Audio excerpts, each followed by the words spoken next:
Hey everyone, quick question. If God is good, why did so many of us grow up with a belief in a God who tortures people forever?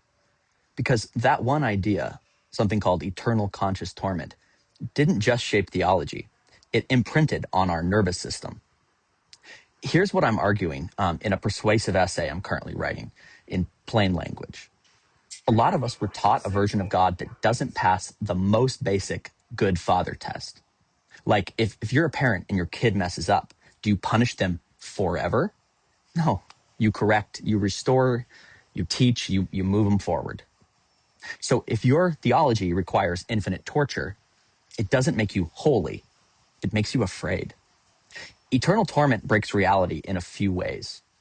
It makes believe correctly the most important thing in the universe, which means billions of sincere people are doomed because they were born in the wrong place with the wrong information. That isn't justice, that's chaos. It turns the gospel into a threat. Love me or else. And love me or else is not love, it's coercion. 3, it makes fear the engine of spirituality. But Jesus' whole vibe is do not fear, or perfect love casts out all fear, or the Father runs out towards you while you are still a long ways off. So many of us, and I believe the number is in the hundreds of millions, heard this message growing up. God has a marriage proposal for you, and he's down on one knee while he's also holding a gun to your head. And that just doesn't make any sense. If fear is the fuel, it isn't God. So here's the part nobody talks about.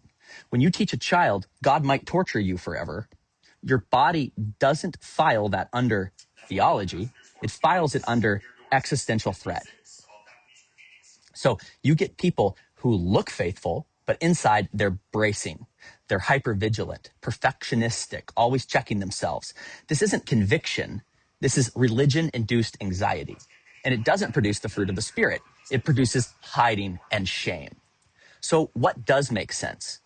A coherent view is God is good, reality is safe at the deepest level, consequences are real, but they're restorative, not sadistic.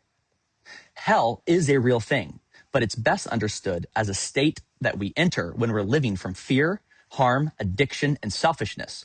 That's when life gets really tight and really heavy. And the kingdom of heaven is also a state.